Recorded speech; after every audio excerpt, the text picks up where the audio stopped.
Hi everyone, and this is Sandeep, and welcome to Samyan's EduHub channel. And in this session, we are going to discuss about photoelectric effect. So let us start now. So photoelectric effect ante enti?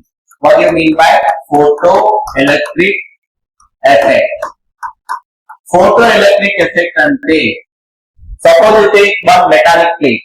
Okay, so a metallic plate తీసుకుందాం. Let us say this is what one metallic plate. Okay, now in this metallic plate, let us say light of photons falling on this metallic plate. ఏమవుతుంది? Metallic plate అనుకోండి, solar panel అనుకోండి, some sufficient amount of energy falls on metallic plate. What will happen? Ejection of electrons takes place from this metal. Okay, ఈ metal నుండి electrons అనేవి eject అవుతాయి. ఏమవుతాయి? ఇందులో నుంచి ఎలక్ట్రాన్స్ ఎజెక్ట్ అవుతాయి. అంటే మనం ఇచ్చిన ఎనర్జీ 2 పార్ట్స్ గా డివైడ్ అవుతుంది. రైట్, ఇచ్చిన ఎనర్జీ ఎన్ని పార్ట్స్ గా డివైడ్ అవుతుంది? 2 పార్ట్స్ గా డివైడ్ అవుతుంది. And first part is utilized to overcome the nuclear attraction force between metal and electron. Okay, metal కి ఎలక్ట్రాన్ కి మధ్యలో న్యూక్లియర్ అట్రాక్షన్ ఫోర్స్ ఉంటుంది కదా, ఆ న్యూక్లియర్ అట్రాక్షన్ ఫోర్స్ ఎట్లా ఉంటుంది? సో ఇక్కడ nucleus first orbit, second orbit, third orbit, fourth orbit, fifth orbit, sixth orbit. Caesium, solar panel లో వాడే ఎలిమెంట్ ఎందుకు సీజియం వాడతామంటే చెప్తాం మీరండి. ఇక్కడ ఏం ఎలిమెంట్ తీసుకుంటున్నాం మనం? ఒక ఎలక్ట్రాన్ తీసుకుంటున్నాం. ఈ ఎలక్ట్రాన్ ఎక్కడ ఉంది? న్యూక్లియస్ నుంచి చాలా దూరంగా ఉంది. కాబట్టి ఎలక్ట్రాన్ ఈజీగా రిమూవ్ చేయొచ్చు. అదే లిథియం తీసుకుంటే, లిథియం లో ఎలా ఉంటుంది? లిథియం పరిస్థితి ఎలా ఉంటుందంటే, లిథియం లో ఇది nucleus, right? First orbit, second orbit. The last electron present in second orbit. This electron is very closer to this nucleus, and this electron is very far from the nucleus. This is what cesium element. Cesium metal lo unde electron nucleus ki chaala duranga untadi. By using some little amount of energy, and this electron can eject from this cesium atom. Yes or no? ఎందుకంటే ఈ electron కి nucleus కి దూరం చాలా తగ్గిందంటే nucleus ఆ electron కి మధ్యలో ఎలా ఉంటుంది? స్ట్రాంగ్ అట్రాక్షన్ ఫోర్సెస్ ఉంటాయి. ఈ స్ట్రాంగ్ అట్రాక్షన్ ఫోర్సెస్ ని ఓవర్కమ్ చేయాలంటే చాలా ఎనర్జీ కావాలి. ఆ సన్లైట్ అనే ఎనర్జీ ఈ ఓవర్కమ్ చేయడానికి, అంటే న్యూక్లియస్ అట్రాక్షన్ ఫోర్స్ ని in the case of lithium అది కావాలంటే ఇంకా ఎక్కువ ఎనర్జెటిక్ కావాలి. అందుకని ఏ మెటల్ ని వాడుతున్నాం? సోలార్ ప్యానల్స్ లో సీజియం మెటల్స్ ని వాడుతున్నాం. కొంత ఎనర్జీ లైట్ లో పడంగానే ఎలక్ట్రాన్ ఎజెక్ట్ అయిపోతుంది. By using some little amount of energy, ఏమవుతుంది? ఈ ఎలక్ట్రాన్ ఇక్కడ నుండి ఎజెక్ట్ అయిపోతుంది. ఓకే, సో ఈ మెటల్ ప్లేట్ నుండి ఎలక్ట్రాన్స్ ఎజెక్ట్ అవుతున్నాయి కదా, ఈ ఎజెక్ట్ అవ్వాలంటే కొంత ఎనర్జీ కావాలి. ఎస్ఆర్ ఆ ఎనర్జీని ఏమనాలి? వర్క్ ఫంక్షన్ అంటున్నాం. ఆ వర్క్ ఫంక్షన్ ని 5 తో ఇండికేట్ చేస్తాం. దేనితో ఇండికేట్ చేయాలి? వర్క్ ఫంక్షన్ ని 5. సో 5 అంటే ఏంటి? సో ఇంకొక రిమైనింగ్ ఎనర్జీ ఏమవుతుంది? కైనెటిక్ ఎనర్జీగా కన్వర్ట్ అవుతుంది. అంటే మనం ఇచ్చిన టోటల్ ఎనర్జీ 2 పార్ట్స్ గా డివైడ్ అయింది. First part is utilized to overcome the nuclear attraction force from metal atom. Metal and electrons కి మధ్యలో సమ్ న్యూక్లియర్ అట్రాక్షన్ ఫోర్సెస్ ఉంటాయి. న్యూక్లియస్ కి ఎలక్ట్రాన్ కి మధ్యలో సమ్ అట్రాక్షన్ ఫోర్సెస్ ఉంటాయి. ఆ అట్రాక్షన్ ఫోర్సెస్ ని బ్రేక్ చేయడానికి కొంత ఎనర్జీ కావాలి. దాన్ని ఏమనాలి? వర్క్ ఫంక్షన్ అంటాం. Remaining energy is utilized to overcome the kinetic energy. So it is converted as kinetic energy. Remaining energy kinetic ఎనర్జీగా కన్వర్ట్ అవుతుంది. సరే, మరి వర్క్ ఫంక్షన్ అంటే ఫర్ ఎగ్జాంపుల్ చెప్తా. మెటల్ కి ఎలక్ట్రాన్ కి మధ్యలో ఈ న్యూక్లియర్ అట్రాక్షన్ ఫోర్స్ ఓవర్కమ్ చేయడానికి లెట్ us assume మనకి ఫ్రీక్వెన్సీ లో చెప్తున్నాం కాబట్టి ఫ్రీక్వెన్సీ ఒక 10 హెర్ట్జ్ కావాలి. ఎంత అనుకుందాం? 10 హెర్ట్జ్. మరి సన్లైట్ లో 10 హెర్ట్జ్ లేదు, ఓన్లీ 8 హెర్ట్జ్ ఇస్తున్నా. సరిపోతుంది ఎనర్జీ? అంటే నువ్వు ఇచ్చిన ఫ్రీక్వెన్సీ కంటే కూడా, అంటే కావాల్సిన ఫ్రీక్వెన్సీ కంటే కూడా నువ్వు ఇచ్చిన ఎనర్జీ తక్కువ అయితే ఈ కేస్ లో ఫోటో ఎలక్ట్రిక్ ఎఫెక్ట్ ఉంటుందా? ఉండదు. In this case there is no photo electric effect. ఎసానో ఫోటో ఎలక్ట్రిక్ ఎఫెక్ట్ అనేది ఉండదు, రైట్? సో ఇందులో ఫోటో ఎలక్ట్రిక్ ఎఫెక్ట్ ఉంటుందా? ఉండదు. So in this case photo electric effect is not present. ఎందుకు అంటే ఇచ్చిన ఫ్రీక్వెన్సీ 10 హెర్ట్జ్ అయితే మనకు కావాల్సిన ఫ్రీక్వెన్సీ ఎంత ఇచ్చాము? ఓన్లీ 8 హెర్ట్జ్ ఇచ్చాము. సరే, ఇప్పుడు ఎంత కావాలో అంతే ఇద్దాం. ఎంత కావాలనుకుందాం? 10 హెర్ట్జ్ కి 10 హెర్ట్జ్ ఇచ్చాం. అప్పుడు ఏమైంది? న్యూ ఈక్వల్ టు, అంటే required frequency is equal to threshold frequency. కావాల్సిన ఫ్రీక్వెన్సీని ఏమనాలి? థ్రెషోల్డ్ ఫ్రీక్వెన్సీ అంటాం. మనకి ఎంత కావాలో అంతే ఫ్రీక్వెన్సీ ఇస్తే అప్పుడు ఫోటో ఎలక్ట్రిక్ ఎఫెక్ట్ జరుగుతుందా? ఎస్, జరుగుతుంది. బట్ కైనెటిక్ ఎనర్జీ కావాల్సిన ఎనర్జీ సరిపడా ఉందా? లేదు. Then kinetic energy of the photo electron becomes zero. అంటే ఎలక్ట్రాన్ సపరేట్ అవుతుంది మెటల్ నుంచి, బట్ ఎజెక్ట్ అవుతుంది. మరి ఎజెక్ట్ అవ్వాలి అంటే మనకు కావాల్సిన దానికంటే కూడా ఎక్కువ ఎనర్జీ ఇవ్వాలి. అంటే కావాల్సిన ఫ్రీక్వెన్సీ అంటే థ్రెషోల్డ్ ఫ్రీక్వెన్సీ కంటే కూడా మనం ఇవ్వాల్సిన ఫ్రీక్వెన్సీ ఎక్కువ ఉంటేనే ఈ కేసులో so there is a photo electric effect and also kinetic energy. అంటే sum of the energy is converted into kinetic energy. Is it clear to everyone? Yes or no? Say loudly, right? So, what is this energy mu naught? Threshold energy. What is the name?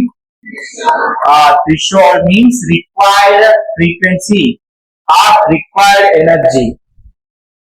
కావాల్సిన energy కంటే కూడా నువ్వు తక్కువ energy ఇస్తే photo electric effect ఉంటుందా? ఉండదు. మరి ఎంత కావాలో అంతే ఇస్తే ఫోటో ఎలక్ట్రిక్ ఎఫెక్ట్ ఉంటది. But kinetic energy of the photo electron ఎలా ఉంటది? జీరో. Remains zero. ఓకే, సరే గుర్తు.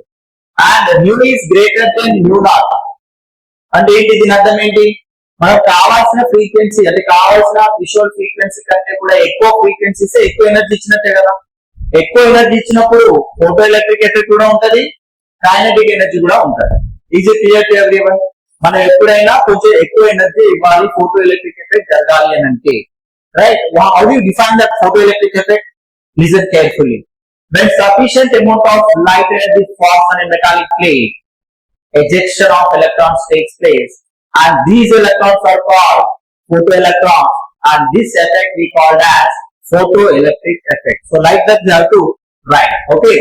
Now the given energy is utilized for how many things? Two things. The first part is utilized to overcome the nuclear attraction force of our electrons. Electron has to eject. Electron అనేది nuclear attraction force నుంచి బయటకు రావాలి. So దానికి కొంత energy కావాలి, right?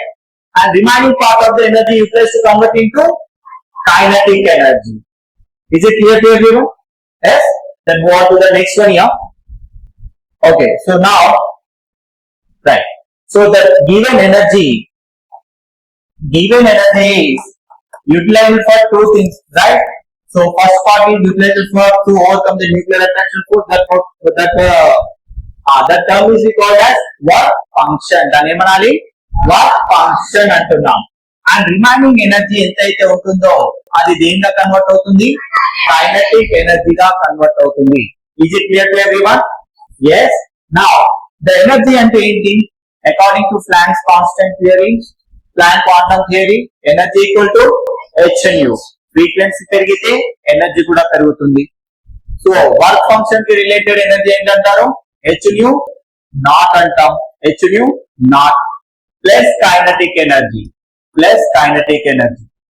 Kinetic ఎనర్జీని రెండు రకాలుగా రాయొచ్చు మనం. కైనెటిక్ ఎనర్జీకి రెండు ఫార్ములాస్ ఉంటాయి. ఒకటి హాఫ్ mv² లేదా charge into potential v0. Charge into potential, ఇందులో రెండింటిని మనం యూజ్ చేయొచ్చు. చార్జ్ ఇంటూ పొటెన్షియల్ అని కూడా అంటాం దీన్ని. ఓకే. సో ఇప్పుడు నేను ఏం చేయబోతున్నా అంటే this is the equation for the photo electric effect, right? So now I'm making it equal to kinetic energy. Kinetic energy equal to hnu minus hnu naught. Can I write like this? Kinetic energy equal to hnu minus hnu naught. So ఇప్పుడు ఏమవుతుంది? Kinetic energy equal to, ఇప్పుడు h ని మనం అలాగే ఉంచుదాం. Sorry, it is the form of y equal to mx plus c. Yes are no? ఏ form లో ఉంది? y equal to mx plus c form లో ఉంది. ఇప్పుడు మనం దీనికి గ్రాఫ్ గీద్దాం. y equal to mx plus c. Graph చాలా సార్లు IIT and main JEE mains మీట్లో చాలా సార్లు అడుగుతారు ఈ గ్రాఫ్, దీని రిలేటెడ్ గ్రాఫ్. ఓకే, దీని రిలేటెడ్ గ్రాఫ్ అడుగుతారు. సో ఇప్పుడు ఏం చేద్దాం? ఒక x యాక్సిస్ ఒక y యాక్సిస్ తీసుకుందాం, right? So let us say this is a y-axis, okay, and the other one is x-axis. So కొంచెం పైకి రావాలి. ఓకే, సో ఇట్లా మీరు ఒక x-axis ని y-axis కనిపిస్తుందా మీకు? Is it visible to you? That small line? Okay. Now y on the y axis what we need to take here? ఏం తీసుకోవాలి y axis పైన కైనెటిక్ ఎనర్జీ y కి ఏముంది ఇక్కడ కైనెటిక్ ఎనర్జీ. సో కైనెటిక్ ఎనర్జీని y axis పైన తీసుకోండి. Potential ఎనర్జీని దేని పైన తీసుకుంటారు? సారీ పొటెన్షియల్ ఎనర్జీ కాదు, ఫ్రీక్వెన్సీ కావాల్సిన ఫ్రీక్వెన్సీ. సో ఫ్రీక్వెన్సీ పెరుగుతూ ఉంటే ఏమవుతుంటది? కైనెటిక్ ఎనర్జీ కూడా పెరుగుతుంది కదా. సో ఎట్లా వస్తుంది గ్రాఫ్? ఇక్కడ స్లోప్ ఎట్లా ఉంది? పాజిటివ్ గా ఉంది. బట్ ఇంటర్సెప్ట్ ఎట్లా ఉంది? నెగటివ్ గా ఉంది. నెగటివ్ ఇంటర్సెప్ట్ అంటే నెగటివ్ యాక్సిస్ నుంచి కట్ అవుతుంది. అంటే మీ గ్రాఫ్ ఇట్లా వస్తుంది, ఒక స్ట్రేట్ లైన్, ఒక స్ట్రేట్ లైన్ వస్తుంది. ఆ స్ట్రేట్ లైన్ ఇలా పాస్ అవుతుంది. మరి ఇదేంటి అంటే ఇది ఇంటర్సెప్ట్. ఎంత ఇది ఇంటర్సెప్ట్ అంటే minus h nu naught. What is the slope of this graph? Slope m equal to m దేంతో మ్యాచ్ అవుతుంది? h తో మ్యాచ్ అవుతుంది. m అనేది దేంతో మ్యాచ్ అవుతుంది? h తో. x అనేది ఫ్రీక్వెన్సీతో, ఇంటర్సెప్ట్ అనేది మైనస్ h nu naught తో మ్యాచ్ అయింది. Is it clear to everyone? yes. Then slope m equal to ఏమవుతుంది ఇక్కడ? h అవుతుంది. అంటే దీని అర్థం ఏంటి?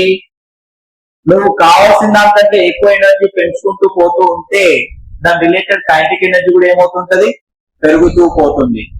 Okay, when you increase the frequency accordingly the kinetic energy also increases. Is it clear to everyone? Right?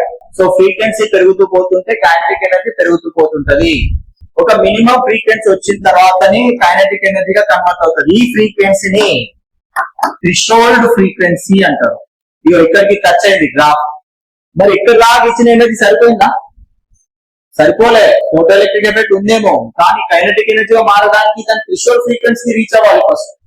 Threshold ఫ్రీక్వెన్సీకి సరిపడే energy వచ్చిన తర్వాతనే రిమైనింగ్ ఎనర్జీ అంతా కూడా కైనెటిక్ ఎనర్జీగా కన్వర్ట్ అవుతుంది. అర్థమైందా? ఇక్కడ వరకు కైనెటిక్ ఎనర్జీ జీరోనే చూపిస్తుంది. రైట్, ఇక్కడ వరకు కైనెటిక్ ఎనర్జీ జీరోనే చూపిస్తుంది. ఓకే, ఎప్పుడు కైనెటిక్ ఎనర్జీ పెరుగుతుందంటే మనం ఇచ్చిన ఫ్రీక్వెన్సీ యొక్క ఎనర్జీ థ్రెషోల్డ్ ఫ్రీక్వెన్సీ మ్యాచ్ అయిన తర్వాత మెటల్ అనేది ఎలక్ట్రాన్ నుంచి ఎజెక్ట్ అవుతుంది. ఆ ఎజెక్ట్ అయిన ఎలక్ట్రాన్ కైనెటిక్ ఎనర్జీగా మారాలంటే ఇంకా రిమైనింగ్ ఎనర్జీ అంతా కూడా కైనెటిక్ ఎనర్జీగా మారడానికి హెల్ప్ అవుతుంది. Is it clear to everyone? Okay, this is the main graph. So y equal to mx plus c. One more is that. Right, so second ఏంటంటే when you increase the intensity of light, intensity of light ని నేను increase చేసుకుంటా పోతా, ఏమైతుంది? Intensity of light. Okay, intensity of light అంటే light యొక్క intensity is different, energy is different. Right, intensity, we are increasing the intensity of the light. So intensity of light పెరిగినప్పుడు ఏమవుతుందంటే చూద్దాం. ఇంటెన్సిటీని I తో ఇండికేట్ చేస్తాం. Right, if intensity of light increases, photo electric effect అంటే number of photo electrons released per second increases. అంటే electrons ఒక second కి రిలీజ్ అయ్యేవి పెరుగుతూ ఉంటాయి అన్నమాట.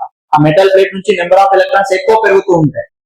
ఎందుకంటే ఇంటెన్సిటీ ఏం చేస్తుందంటే మెటల్ ఆటం నుంచి ఇంకా ఎక్కువ ఎలక్ట్రాన్స్ ఎజెక్ట్ అయ్యేలా చేస్తుంది ఇంటెన్సిటీ పెంచినప్పుడు. అంటే the number of photo electrons released per second increases. ఏమవుతుంది? ఒక్క సెకండ్ కి రిలీజ్ అయ్యే ఎలక్ట్రాన్ నెంబర్ పెరుగుతుంది. Number of photo electrons released per second increases. ఏమవుతుంది? ఒక్క సెకండ్ కి ఆ మెటల్ ఆటం నుంచి రిలీజ్ అయ్యే ఎలక్ట్రాన్ నెంబర్ పెరుగుతుంది. Is it clear to everyone? ఓకేనా? So number of photo electrons released per second increases. Is it clear? So number of photo electrons అంటే ఏంటి? మెటల్ ప్లేట్ పైన ఎలక్ట్రాన్స్ మనం ఇంటెన్సిటీ పెంచుతాం. Light యొక్క ఇంటెన్సిటీ పెంచినప్పుడు ఎక్కువ ఎలక్ట్రాన్స్ జనరేట్ అవుతాయి. Number of photo electrons released per second increases, but kinetic energy of photoelectrons remains same. Remember this. ఏమవుతుంది ఇక్కడ? kinetic energy ఏమైనా మారుతుందా? kinetic energy ఏం మారట్లేదు. ఏం మారుతుంది మరి?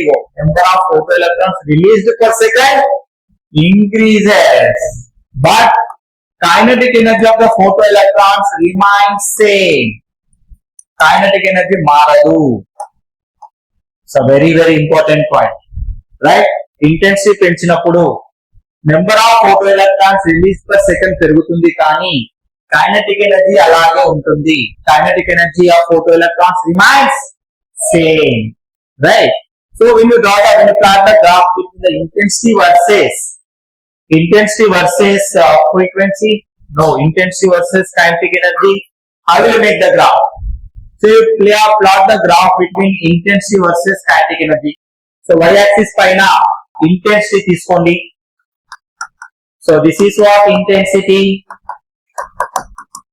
y యాక్సిస్ పైన ఇంటెన్సిటీ, x యాక్సిస్ పైన కైనెటిక్ ఎనర్జీ. ఇంటెన్సిటీ పెరుగుతుంది బట్ కైనెటిక్ ఎనర్జీ పెరుగుతుందా? పెరగదు. అంటే kinetic energy of the photo electron remains same. Kinetic energy లో ఉంటుంది. Or we can plot the graph like this also. సో ఇంకో రకంగా కూడా మనం ఈ గ్రాఫ్ ని గీయొచ్చు. సో దీన్ని కొంచెం స్మాల్ చేద్దాం, సరిపోతుంది కదా. ఓకే, సో ఇక్కడ పెట్టేద్దాం దీన్ని. Okay, so now to plot the one more graph. When you plot the graph between intensity versus kinetic energy, intensity ని I తో చూపిస్తాం, kinetic energy K తెలుసు కదా. ఇప్పుడు నేను kinetic energy y యాక్సిస్ పైన తీసుకుంటా. ఓకే, x యాక్సిస్ పైన ఇంటెన్సిటీ తీసుకుంటా. ఇంటెన్సిటీని I తో ఇండికేట్ చేయాలి. ఇంటెన్సిటీని x యాక్సిస్ పైన తీసుకుంటా. సో ఇంటెన్సిటీ పెరిగినా kinetic energy పెరుగుతుందా? పెరగదు. kinetic energy of the photo electrons remains same. అంటే ఈ రెండు గ్రాఫ్లు ఒకటే but x axis y axis change చేసినాం. కైనెటిక్ ఎనర్జీ మారదు అంటే కైనెటిక్ ఎనర్జీ ఒకటే లైన్ పైన ఉంటుంది. అంటే ఇక్కడ kinetic energy value is fixed. Number పెరుగుతుంది బట్ రిలీజ్ అయ్యే ప్రతి ఎలక్ట్రాన్ కి కైనెటిక్ ఎనర్జీ ఒకేలా ఉంటుంది. బట్ ఆ మెటల్ ప్లేట్ నుంచి వచ్చే నెంబర్స్ పెరుగుతాయి, ఎలక్ట్రాన్స్ యొక్క నెంబర్స్ పెరుగుతాయి. బట్ అన్ని ఎలక్ట్రాన్స్ కి ఎలా ఉంటుంది? అన్ని ఎలక్ట్రాన్స్ కి సేమ్ కైనెటిక్ ఎనర్జీ ఉంటది. అన్ని ఎలక్ట్రాన్స్ ఎలా ఉంటది? కైనెటిక్ ఎనర్జీ వాల్యూ అనేది సేమ్ గా ఉంటుంది. సో ఇది సెకండ్ గ్రాఫ్. ఓకే, సో ఈ గ్రాఫ్ చాలా important. Okay, here we have some more graphs, right? So now you plot the graph between intensity versus current.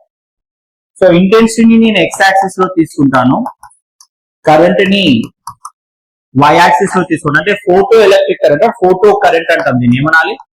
Photo current. Okay, note చేసుకోండి. So photo current y axis పైన తీసుకుందాం. So photo current ని y axis పైన and x axis పైన intensity. నేను ఏం చెప్పాను? Number of photo electrons intensity పెరిగిన కొద్ది ఏమవుతాయి? ఇంటెన్సిటీ పెరుగుతూ ఉంటే number of photo electrons released per second increases. అంటే ఒక్క సెకండ్ కి రిలీజ్ అయ్యే నెంబర్ అనేది ఏమవుతుంది? పెరుగుతుంది. బట్ అన్ని ఫోటో ఎలక్ట్రాన్స్ కి ఏది సేమ్ ఉంటుందని చెప్పినా? Kinetic energy remains same. ప్రతి ఎలక్ట్రాన్ సేమ్ స్పీడ్ తో పరిగెడుతుంది. అన్ని కలిసి గుంపుగా ఒకేసారి ఇలా పక్షులు ఎగిరినట్టు గుంపుగా అట్లా వెళ్తుంటాయి. బట్ అన్ని కూడా సేమ్ స్పీడ్ తోనే వెళ్తాయి. Okay, number of birds increase అవుతాయి బట్ అన్ని బర్డ్స్ కూడా ఆకాశంలో ఇలా ఒకేలాగా గుంపుగా మూవ్ అవడం చూసారా? సేమ్ అట్లనే ఇక్కడ కూడా ఎలక్ట్రాన్స్ అన్ని అలా గుంపుగా ఒకే స్పీడ్ తో మూవ్ అవుతాయి. బట్ అన్నిటికీ kinetic energy remains same, right? So but kinetic energy intensity పెరుగుతూ ఉంటే ఎలక్ట్రాన్ నెంబర్ పెరుగుతుంది. నెంబర్ ఆఫ్ ఎలక్ట్రాన్స్ పెరుగుతుంటే ఫోటో ఎలక్ట్రాన్స్ కూడా ఏమవుతుంటాయి? పెరుగుతూ ఉంటాయి. ఓకే, సో ఇంటెన్సిటీ పెరుగుతూ ఉంటే ఫోటో ఎలక్ట్రాన్స్ కూడా ఇలా లీనియర్ గా పెరుగుతుంటాయి. Okay, this is what the graph between the photo current versus intensity, right? So ఇంకొక గ్రాఫ్ ఉంది, స్టాపింగ్ పొటెన్షియల్ వర్సెస్ దేనికి గ్రాఫ్ చేద్దాం? Stopping potential versus what? Current. Okay, current ని ఫోటో కరెంట్ ని ఐ తో చూపిద్దాం. ఐఎస్ సాచురేషన్ కరెంట్ అంటాం. IS అది సాచురేషన్ కరెంట్ ఐఎస్ అంటాం. ఇది ఒక ఐఎస్ పాయింట్. ఐఎస్ అంటే ఏంటి? Saturation current. ఓకే, నేను ఏం చేస్తున్నా అంటే కరెంట్ ఇంటెన్సిటీ కాదు, ఇది current. So current versus potential graph తీద్దాం. కరెంట్ వర్సెస్ పొటెన్షియల్ గ్రాఫ్ ఇస్తే ఏమవుతుందో చూద్దాం. సో కరెంట్ వర్సెస్ గ్రాఫ్ ఇచ్చినప్పుడు ఇక్కడ ఇది ఏమో జీరో పొటెన్షియల్, ఇటువైపు ఏముంటది? నెగిటివ్ పొటెన్షియల్ ఉంటది, ఇటువైపు ఏముంటది? పాజిటివ్ పొటెన్షియల్ ఉంటది, రైట్? సో మీకు ఏమవుతుందంటే ఒక పాయింట్ వరకు పొటెన్షియల్ పెంచిన కొద్దీ number of photo electrons release per second అనేది పెరుగుతుంటది. బట్ ఒక పాయింట్ చేరుకున్నాక, ఒక పర్టికులర్ పాయింట్ చేరుకున్నాక ఏమవుతుంది? అంతకు మించి కరెంట్ వాల్యూ అనేది పెరగదు. సో అంతకు మించి కరెంట్ వాల్యూ అనేది పెరగదు. సో ఆ పాయింట్ ని ఏమంటున్నాము? సాచురేషన్ కరెంట్ అంటున్నాం. ఓకే, సో దీని రిలేటెడ్ గ్రాఫ్ ఎట్లా వస్తుందో చూద్దాం. సో ఇలా పెరుగుకుంటూ పోతుంది, రైట్? సో ఇక్కడికి వచ్చేస్తుంది, ఇలా పెరుగుతుంది. ఇక తర్వాత ఎంత పొటెన్షియల్ ఉన్నా పెంచు, కరెంట్ అనేది సాచురేట్ అయిపోతుంది, అంతకు మించి రాదు. ఓకే, ఎందుకనేది మీకు కూడా తెలుసు, రైట్? సో పొటెన్షియల్ పెరిగిన కొద్ది ఏమవుతుంది, ఆ కరెంట్ వాల్యూ కూడా పెరిగింది. ఎందుకంటే ఎనర్జీ ఎక్కువ ఇస్తున్నాం, ఎనర్జీ ఎక్కువ ఇస్తే లైట్ యొక్క ఎనర్జీ పెరిగితే ఏమవుతుంది, number of photo electrons release per second కూడా ఇంక్రీజ్ అవుతుంది. So photo electron current value పెరిగి పెరిగి ఒక పర్టికులర్ పొటెన్షియల్ కి రీచ్ అవ్వగానే సాచురేట్ అవుతుంది. ఇక అంతకు మించి దానిలో ఎలక్ట్రాన్స్ లేవు, అంతకు మించి రావు. ఇక అంతే వస్తాయి. ఇప్పుడు 30 ఎలిమెంట్స్ ఉన్నాయి అనుకో, 30 ఎలిమెంట్స్ సంబంధించి 30 ఎలక్ట్రాన్స్ మాత్రం బయటకు వస్తాయి. ఎంత ఎనర్జీ, అంతకు మించి ఎనర్జీ ఎంత ఇచ్చినా అంతకు మించిగా రాదు. అంటే అక్కడ వరకు సాచురేట్ అయిపోతుంది, దాన్ని సాచురేషన్ కరెంట్ అని అంటున్నాం. Okay, is my point clear to everyone? So ఇంకొక గ్రాఫ్ కూడా ఉంది. ఇందాక మనం kinetic energy versus frequency graph గీసాం. ఇంకోటి నేను చెప్తున్నాను, కైనెటిక్ ఎనర్జీ అనేది దేనిపైన డిపెండ్ అయి ఉంటుంది, ఫ్రీక్వెన్సీ పైన. దేనిపైన డిపెండ్ కాదు, kinetic energy depends on frequency. అంటే దీని అర్థం ఏంటి, ఫ్రీక్వెన్సీ పెరిగితే కైనెటిక్ ఎనర్జీ కూడా పెరుగుతుంది. But kinetic energy is independent on, kinetic energy is independent on intensity. అంటే ఇంటెన్సిటీ ఎంత పెంచినా కైనెటిక్ ఎనర్జీలో చేంజ్ వస్తుందా, నో చేంజ్. సో ఇక్కడ ఏముంది, కైనెటిక్ ఎనర్జీలో చేంజ్ అనేది రాదు. సో కైనెటిక్ ఎనర్జీలో నో చేంజ్. ఇంటెన్సిటీ ఎంత పెంచినా కైనెటిక్ ఎనర్జీలో చేంజ్ రాదు. మరి ఏమైంది, ఇచ్చిన ఇంటెన్సిటీ అంతా కూడా ఏమైంది, ఇంటెన్సిటీ అంటే ఏంటి, నెంబర్ ఆఫ్ ఫోటాన్స్ ఫాల్స్ అనే unit area I call as intensity. అంటే నెంబర్ ఆఫ్ ఫోటాన్స్ ఆ ఏరియా పైన పడే నెంబర్ ఆఫ్ ఫోటాన్స్ నెంబర్ పెరుగుతుంది, కానీ అదేం ఎనర్జీని ఇంక్రీజ్ చేయదు, right? But kinetic energy depends on frequency. అంటే frequency is related to energy. If energy increases, suppose cosmic rays కి ఒక ఎనర్జీ ఉంటది, రేడియో వేవ్స్ కి ఒక ఎనర్జీ ఉంటది. కాస్మిక్ రేస్ చూసినప్పుడు దాని యొక్క రిలేటెడ్ ఎనర్జీ ఎక్కువ కాబట్టి దాని నుంచి రిలీజ్ అయ్యే ఫోటో ఎలక్ట్రాన్స్ కూడా ఎక్కువ కాబట్టి దాని యొక్క కైనెటిక్ ఎనర్జీ కూడా ఎక్కువే. అదే రేడియో వేవ్ చేస్తే అది చాలా తక్కువ ఎనర్జీ, ఎనర్జీ తక్కువ యూజ్ చేసినప్పుడు కైనెటిక్ ఎనర్జీ కూడా తక్కువే ఉంటుంది, రైట్? అలాగనమాట. So kinetic energy depends on only frequency, but kinetic energy is independent on intensity. Okay, ఇంకొక గ్రాఫ్ ఉంది. ఆ ఒక గ్రాఫ్ చెప్పేసి ఇక ఫోటో ఎలక్ట్రిక్ ఎఫెక్ట్ అయిపోయినట్టే దాదాపుగా. సో ఇప్పుడు చూడండి ఇక్కడ, సో దేని వర్సెస్ గీద్దాం ఇప్పుడు, కైనెటిక్ ఎనర్జీ వర్సెస్ కైనెటిక్ ఎనర్జీని ఇంకొక గ్రాఫ్ కూడా చూపించవచ్చు. చెప్పినా కదా, ఈ V0 చార్జ్ ఇంటూ పొటెన్షియల్. ఇక్కడ ఈని నేను తీసేస్తా. అంటే మీకు ఇప్పుడు ఒక ఫార్ములా ఇచ్చిన కదా, అదేంటి, energy equal to work function plus kinetic energy. So ఇది ఏమైనప్పుడు hν equal to hν0 plus E into V0. V0 is here potential.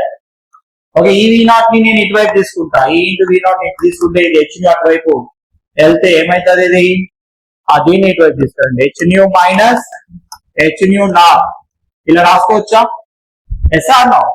ఈ ని ఇటువైపు తీసుకెళ్ళండి, అప్పుడు ఏమైతుంది, h/e new minus h/e u0. Now you see, now you complete this equation with y equal to mx plus c. Y equal to mx plus c. Okay, దీన్ని y equal to mx plus c అనే దాంతో compare చేయండి. ఇప్పుడు మనం y axis పైన ఏం తీసుకున్నాం, potential తీసుకున్నాం. x యాక్సిస్ పైన ఏం తీసుకోవాలి, x యాక్సిస్ కి రిలేటెడ్ ఏముంది, ఇక్కడ ఫ్రీక్వెన్సీ ఉంది. సో ఫ్రీక్వెన్సీని x యాక్సిస్ పైన తీసుకోండి. h/e u0 ఏమవుతుంది, ఇంటర్సెప్ట్ అవుతుంది. ఆ ఇంటర్సెప్ట్ ఎక్కడ నుండి వస్తుంది, ఇక్కడ నుంచి ఇట్లా వస్తుంది. అంటే ఏంటి, పొటెన్షియల్ పెంచినా కొద్దీ, అదే ఫ్రీక్వెన్సీ పెంచినా కొద్దీ దాని రిలేటెడ్ పొటెన్షియల్ వాల్యూ కూడా పెరుగుతుంది. సో మరి ఇది ఏంటి, ఇక్కడ ఈ పొటెన్షియల్, ఈ ఫ్రీక్వెన్సీ ఏంటి, దీన్ని మనం ఏం ఫ్రీక్వెన్సీ అంటున్నాం, థ్రెషోల్డ్ ఫ్రీక్వెన్సీ అంటున్నాం. దాని పేరేంటి, థ్రెషోల్డ్ ఫ్రీక్వెన్సీ. దీన్ని ν0 తో చెప్తాం. ఓకే, ν0 ఎప్పుడైతే ఇక్కడ టచ్ అయితే థ్రెషోల్డ్ ఫ్రీక్వెన్సీ టచ్ అయింది. సో దాని నుంచి ఎంత ఎనర్జీ ఇచ్చినా అది కైనెటిక్ ఎనర్జీగా మారుతుంది. సో కైనెటిక్ ఎనర్జీ పెరిగితే పొటెన్షియల్ దాని రిలేటెడ్ కూడా పెరుగుతుంది. ఓకే, కైనెటిక్ ఎనర్జీని మనం పొటెన్షియల్, చార్జ్ ఇంటూ పొటెన్షియల్ గా చెప్పొచ్చు. ఓకే, ఇది ఇందాక గీసిన గ్రాఫ్ కి ఈ ప్లేస్ లో ఏమొచ్చింది చెప్తారా, ఈ ప్లేస్ లో ఏమొచ్చింది, ఇక్కడ ఇందాక కైనెటిక్ ఎనర్జీ, ఇప్పుడు ఏమొచ్చింది V0. రెండు సేమ్ గ్రాఫ్సే, బట్ ఇక్కడ స్లోప్ అనేది మారుతుంది. ఇక్కడ స్లోప్ అక్కడ h అయితే ఇక్కడ స్లోప్ ఏంటి, ఇక్కడ స్లోప్ ఏంటి చూడండి, స్లోప్ దేంతో మ్యాచ్ అవుతుంది, h/e తో మ్యాచ్ అవుతుంది. స్లోప్ దేంతో మ్యాచ్ అయింది, h/e తో మ్యాచ్ అయింది. Okay, this is about photo electric effect and their graphs. Is it clear to everyone? Okay, so ఇవన్నీ కూడా నోట్స్ నేను పంపిస్తాను. ఆ నోట్స్ డిస్క్రిప్షన్ నుంచి డౌన్లోడ్ చేసుకోండి. ఓకేనా? సో డిస్క్రిప్షన్ లో నోట్స్ పెట్టాను, కంపల్సరీ డిస్క్రిప్షన్ వెళ్ళండి, నోట్స్ డౌన్లోడ్ చేసుకోండి. Okay, so next one. Okay, this is ఇంకొక చిన్న ఫార్ములా ఉంది, అది చెప్పేసి క్లోజ్ చేస్తున్నా. రైట్, సో ఏంటంటే ఈ ఫార్ములా నేను కంప్లీట్ చేయలేదు. Energy equal to work function plus kinetic energy. ఎనర్జీని మనం దేంతో చెప్పవచ్చు? H nu. పైని దేంతో చెప్పచ్చు? H nu naught half m v square. నేను ఇప్పుడు ఫోటో ఎలక్ట్రాన్ యొక్క వెలాసిటీ ఎలా కనుక్కోవాలి అనే ఫార్ములాని డెరైవ్ చేయబోతున్నాను. Right, no problem. So h nu naught ఇటువైపు తీసుకురండి, ఏమైతుంది? H nu naught equal to ఏమైతే ఇది ఆర్ ఎం బి స్క్వేర్ అవుతుంది. Right, so by two h అనేది బయట తీయండి, హెచ్ ని బయట తీసి ఇక్కడ ఏమైతుంది? Nu minus nu naught. ఇక్కడ బై టూ ఇటువైపు వస్తే ఏమవుతుంది? Into two. అక్కడ ఇంటూ ఎం ఇటువైపు వస్తే ఏమవుతుంది? By m. సో దేనికి ఈక్వల్ అయింది ఇప్పుడు? బి స్క్వేర్ కి ఈక్వల్ అయింది. అంతేనా? V velocity of photo electrons. సరే, ఇప్పుడు మీకు తెలుసు ఇంకొక రిలేషన్ ఏంటి మనకి? న్యూ కి సి కి లాండా కి రిలేషన్ ఏంటి? సి ఈక్వల్ ఫార్మ్ ఏంటి? Frequency into wavelength lambda. C equal to nu lambda, nu equal to ఏమవుతుంది అప్పుడు? C by lambda. అప్పుడు న్యూ నాట్ ఏమవుతుంది? C by lambda naught. Nu naught అంటే థ్రెషోల్డ్ ఫ్రీక్వెన్సీ, కావాల్సిన ఫ్రీక్వెన్సీ, మెటల్ కి electron నుంచి separate కావడానికి కావాల్సిన ఫ్రీక్వెన్సీ. దాని రిలేటెడ్ వేవ్ లెంత్ ని థ్రెషోల్డ్ వేవ్ లెంత్ అని అంటారు. ఇప్పుడు ఈ రెండు నేను ఇట్లా రిప్లేస్ చేస్తా, ఏమైతే చెప్పండి? వి స్క్వేర్ ఉంది, ఇటువైపు వస్తే ఏమైతుంది? Root over 2h by m. So న్యూని ఎలా రాసుకోవచ్చు? న్యూని సి బై లాండా. సో ఇక్కడ ఏం రాసుకోవచ్చు? C by lambda minus c by lambda naught. అయిపోయిందా? ఇంకా దీన్ని సింప్లిఫై చేయొచ్చు. ఎట్లా చేద్దాం? సింప్లిఫై ఒకసారి చూద్దాం. ఇక్కడ చూడండి, దీన్ని ఇంకా సింప్లిఫై చేసి రాస్తా. ఇక్కడ వి ఈక్వల్ టు ఈ సి ని మనం కామన్ తీయొచ్చాం. కామన్ తీస్తే ఏమైతుంది? V equal to root over 2x by m into 1 by lambda minus 1 by lambda naught. Okay, so ఇట్లా మనం దీన్ని ఎండ్ చేయొచ్చు. ఇంకా దీన్ని సాల్వ్ చేయాలంటే దీన్ని మళ్ళీ సింప్లిఫై చేస్తే లాండా నాట్ ఉంటుంది, లాండా నాట్ మైనస్ లాండా అయిపోయింది. సో ఇంకా మీరు సింపుల్ ఇంకా సింప్లిఫై చేయాలనుకున్న వాళ్ళు సో ఇక్కడ కూడా సింప్లిఫై చేయొచ్చు. V equal to root over 2x by m ఏమవుతుంది? లాండా ఇంటూ లాండా నాట్, ఇంకేమవుతుంది? Lambda naught minus lambda. Okay, so రేపు దీని related JEE mains NEET questions and next class లో మనం డిస్కస్ చేద్దాం. Okay, thank you for watching.